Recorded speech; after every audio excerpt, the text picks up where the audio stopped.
Outline, el inicio del 30, XCW, la voz de América Latina. Hoy presentamos XEW, la estación de radio que sella toda la etapa 1 de la gran historia del radio es sin lugar a dudas XEW, la voz de América Latina. Con un pequeño detalle, el radio, como la poesía, hay que escuchar. Muy bien, Rubén López Córdoba, gracias por estar en Outline, Rubén, y brindarnos tus palabras y tu tiempo, Mi querido Jaime, a ti, gracias por tomarme en cuenta para tu proyecto. Es un placer saludarte primeramente después de tantos años de conocernos, aunque sea hace como 30 kilos que no nos vemos. Algo así. ¿Cómo estás, Jaime?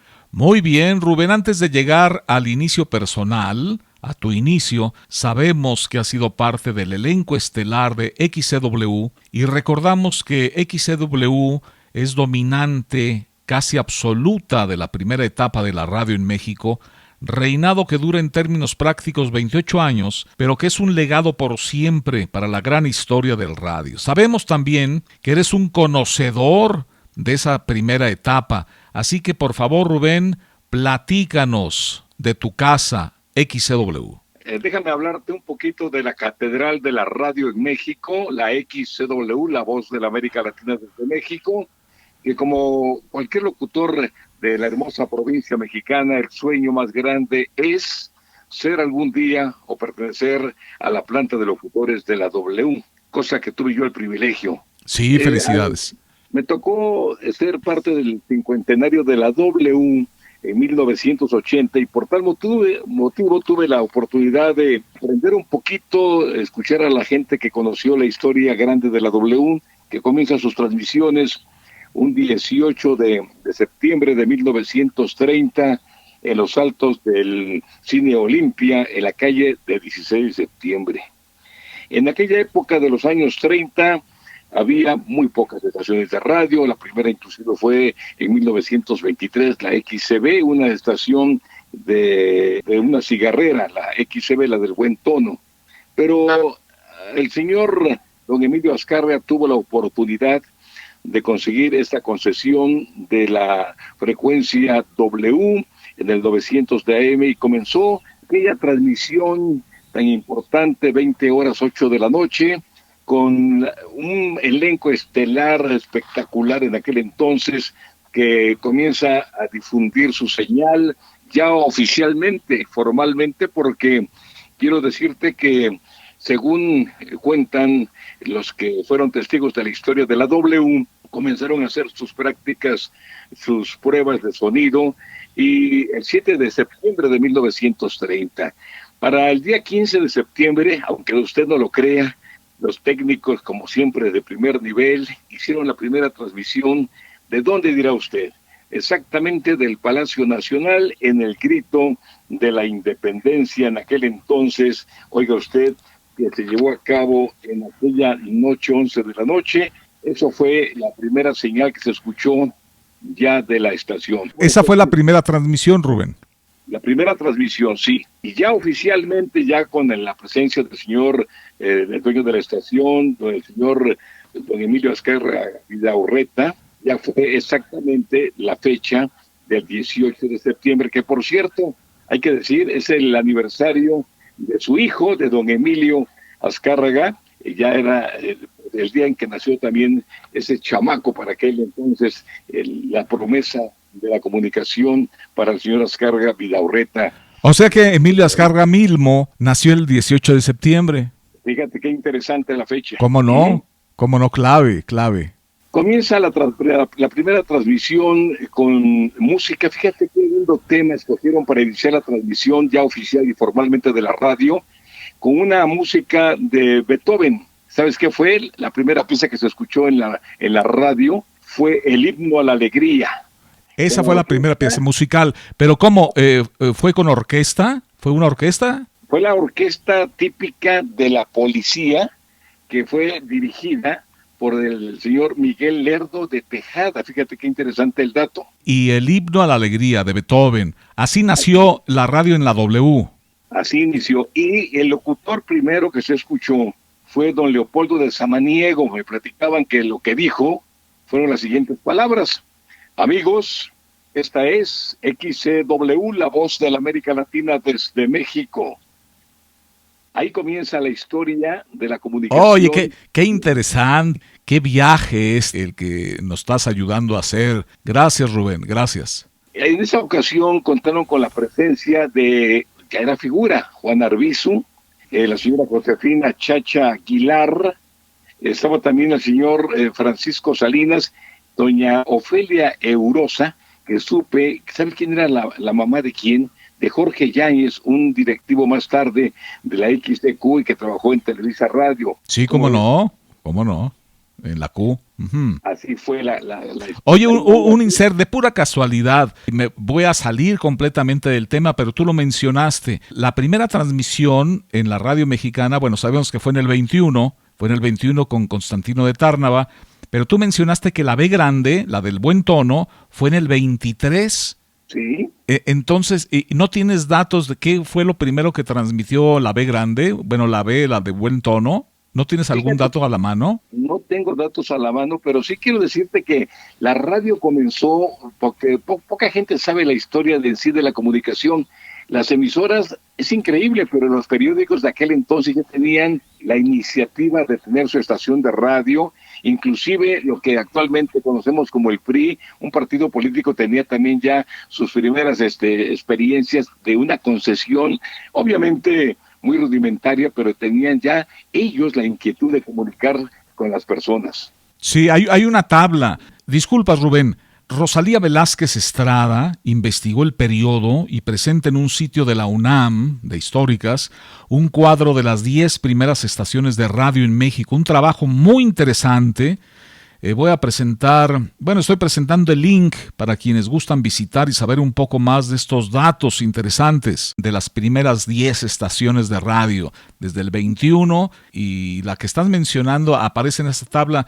Así que en 1930 inicia las transmisiones XCW, inicia la etapa primera de la gran historia del radio en México. Bueno, sobre los inicios de la radio en México, en la actualidad los medios de comunicación pues son el espejo que abren espacios al diálogo social. Para hablar de la radio y la televisión en el mundo, se habla de Marconi, de Edison, de Graham Bell, de Hearst y otros más. Y cuando se habla en México de la radio, su expansión, se habla del señor Tárnava, de don José de la Herrán, de Obregón Cruce, de don Emilio Azcárraga Vidaurreta, de don Francisco Aguirre Jiménez, de don Clemente Serna. Y cuando se habla de la radio, ahora sí estoy en Tabasco, se habla de don Aquiles Calderón Marchena, de don Francisco Trujillo y don Rafael Cusberto Navarro, así como don Clemente Serna, porque ellos tuvieron la visión de la radio en Tabasco, porque tú sabes que la radio es capacidad de enlazar la imaginación de todos en unos cuantos segundos. Radio es rapidez, tú lo sabes, eficacia, inmediatez y sobre todo capacidad de penetrar a los rincones más insólitos. Gracias al transmisor, la radio es ese prodigio que nos parece rutina y que transforma minuto a minuto nuestra capacidad para interpretar la realidad que nos envuelve. Eso yo creo que es la radio. La W, que fue una de las principales estaciones comerciales que se inauguraron en el 18 de septiembre de 1930, pues es la primera estación y la primera que entiende que para tener éxito económico, la radio tiene que convertirse en un referente cotidiano. Desde 1930, te digo, el 18 de septiembre, que fue la primera estación, creo, comercial en el país. Sé que es algo difícil, muy difícil, Rubén, pero tú como eres hombre micrófono, comunicador y has estado en la W, ¿cómo podemos compactar esta inmensa historia de la etapa 1 de la historia del radio en México, principalmente en la W?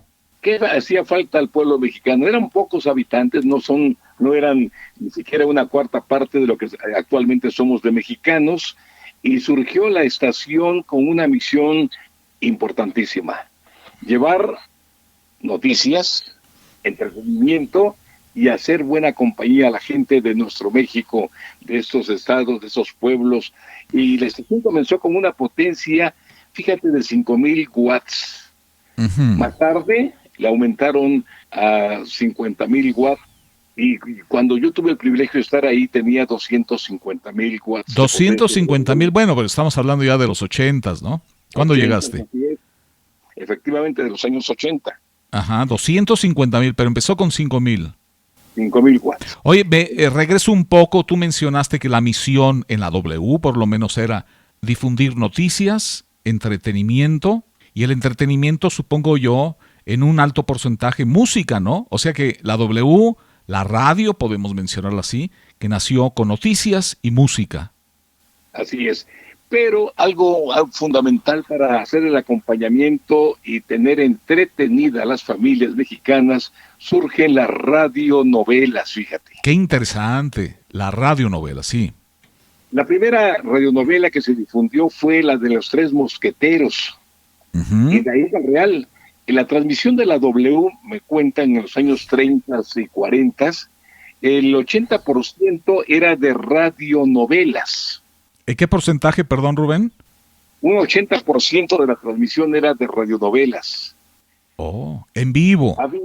Había noticias, había programas musicales, pero en sí comenzó con lo fuerte para ellos, para la W, eran las radionovelas. Te quiero comentar, por ejemplo, que en 1941, radionovelas como Anita de Montemar, con las señoras Carmen Montejo, María Teresa Rivas, Dolores del Río. ¿Este es el elenco de Anita de Montemar? Sí, fabuloso, fabuloso. Fíjate que hay algunas personas ya un poco avanzadas en edad que escuchaban y me platican que escuchaban a Anita de Montemar. Sí, esto fue en los años 41, ¿cómo ves? Sí, ya pasaron 11 años. Fíjate que Bolívar Domínguez, en su entrevista, él dice que escuchaba la W y que había un programa, una novela que se llamaba El Gordo. Era un programa, yo me imagino, decía El Gordo y que seguían unos pasos y lo relata muy bien. Ahora que estaba citando de la W, de la B grande, de las voces, ¿usted qué estaciones escuchaba cuando era niño, adolescente? No, pues cuando yo era niño, yo me acuerdo que era fabuloso escuchar la radio porque pues no había televisión, ¿no? Yo soy de los veteranos que todavía alcanzó la radio sin televisión. Entonces mis primos ponían la XCW, ¿verdad? Y había programas muy buenos, el programa de Cricri, en una visa brutal con don Francisco Avilón Soler. Había otro que se llamaba El Gordo. Ajá. El Gordo, y se oía un efecto de pasos así muy fuertes en el piso. El Gordo, el mejor detective del mundo. Y ahí empezaba la narración del capítulo del Gordo. Había otro que se llamaba El que la hace, la paga, ¿verdad? Ese era, creo que con Tomás Perrín. En fin, yo oí mucho la XCW. ¿No se acuerda a qué horas era el programa de Cricri? Sí, el programa de Cricri era los domingos. Los domingos creo que a las 7 de la noche, una cocina, lo oíamos toda la chiquillada, ¿verdad? Haber estado buenísimo ese programa, sí, ¿no? Estuvo muy bueno. Cuando yo era chico, también cuando empezó la televisión, vivía yo ahí en la calle de Saturnino Herrán, en la colonia Guadalupe Insurgentes, en una casa de departamentos, y salíamos porque en la casa de enfrente, era una casa así muy moderna de gente con mucha lana, abrían su persiana, su cortina y su ventana para que la gente oyera, y veían su televisión, una televisión redonda para que viera, y se amotinaba la gente en la esquina para ver la televisión. Era una novedad la televisión, ¿eh? Sí, y esto evidentemente pues trajo una baja de audiencia en la radio, ¿no? Pues sí, relativamente, ¿no? Yo creo que nunca ha tenido una baja así tremenda la audiencia, solamente en estaciones muy muy importantes como la XW, que era la estación de las estaciones, en su época, pues sí, las estaciones disqueras, como les decían, vinieron a torcer un poco el rumbo de la W, porque eran programas en vivo, veías todo el público ahí en la calle de Ayuntamiento pretendiendo entrar a los... ¿Usted iba a los programas en vivo? Sí, a los programas, y como yo cantaba en el Orfeón Infantil Mexicano cuando era chiquito, canté no en la W, sino en la XQ, estaba ahí José María Marroquí. Así era mi... Pero entonces ya estamos en los 40, a inicios de los 40. Sí, sí, gracias, Rubén, adelante. En esta época surgieron pues muchas radionovelas que hicieron una época, El Derecho de Nacer, programas interesantes como La Policía Siempre Vigila. Fue una Se la paga. ¿Fue una radionovela de W? Sí, eran series radiofónicas muy importantes. ¿Que después retomarían los polivoces? Ándale, lo agarraban ellos como de cotorreo, de botana. Sí. Sí. Pero entonces el origen es que era una radionovela en W. Claro, así surgió eso. O un programa, era un programa. Era un programa, sí. Y también fíjate qué interesante, porque desde entonces se buscaba la justicia y se difundía, esos programas impactaban como la nota roja actualmente que conocemos, ¿sí? Sí. Llamaban la historia, llamaban a contar historias reales de lo que se vivía en aquel México, que a pesar de que era tranquilo, nunca faltaron las ratas de dos patas. Sí, así es. Uh-huh. Sí, la delincuencia. Uh-huh. Una radionovela que pasa a la historia porque fue 13 años que fue transmitida diariamente, Chucho el Roto, con un actor, un locutor, el que fue Manuel López Ochoa, un tabasqueño. Chucho el Roto, 13 años, se estuvo transmitiendo esa interesante historia de este personaje. Entonces primero fue el paisano Ramírez Aguilar, Víctor Ramírez Aguilar, su paisano de Manuel López Ochoa. Entonces primero fue radionovela y después se hizo telenovela. Así fue la historia, ¿cómo ves? Fabuloso. Entonces era actor y cantante, era actor de radio, Manuel López Ochoa. Era locutor y entonces los locutores y los actores y actrices hacían como fuente de empleo, tenían las radionovelas. Una variante, era locutor-actor. Así es. Uh-huh. Fabuloso, fabuloso. Adelante. Sí. Había un programa, actualmente tú sabes que hay un programa de La Mano Peluda y La Mano Pachona antes. Eso surge a raíz de un programa que hizo don Arturo de Córdoba, Apague la Luz y Escuche. ¿Cómo se llamaba el programa que puso Barrios Mata? Mira, se llamaba La Mano Pachona con Víctor Manuel Barrios Mata y luego se llama... En los 90s. En los 90 se llama La Mano Pachona y lo puso Barrios Mata ahí en Radio Fórmula, ¿no? Así es. Y luego se retoma ya en los 2000 con otro nombre. La Mano Peluda. Sí, pero ¿tiene su origen en qué? En Apague la Luz y Escuche. ¿Ah, ese es el origen? Sí, ese es el origen de este tipo de programas que lo conducía. ¿Sabes quién lo hacía? Arturo de Córdoba. Oh, impresionante, ¿no? Tiene una voz muy, muy cordial, ¿verdad? Tú sabes que la radio es imaginación. En aquella época, imagínate, su mensaje era, apague la luz y escuche, y comenzaba la narración de cosas fuera de lo normal. Uh-huh. Ahora narraciones. Que impactó tremendamente, esa es la historia. Me imagino.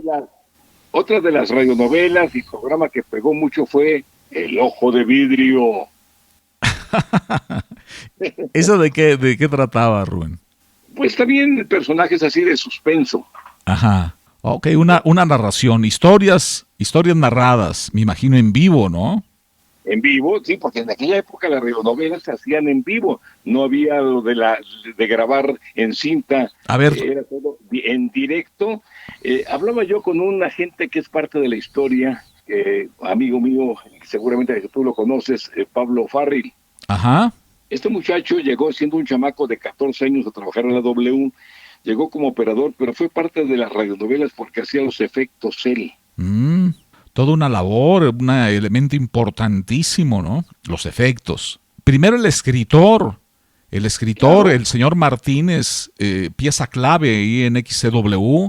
Don Raúl del Campo también fue un productor muy importante. O sea, el escritor, el productor, los actores, el locutor y los efectos. Evidentemente el auditorio, ¿no? El que está enfrente de las bocinas es lo más importante, pero en la producción es esencial.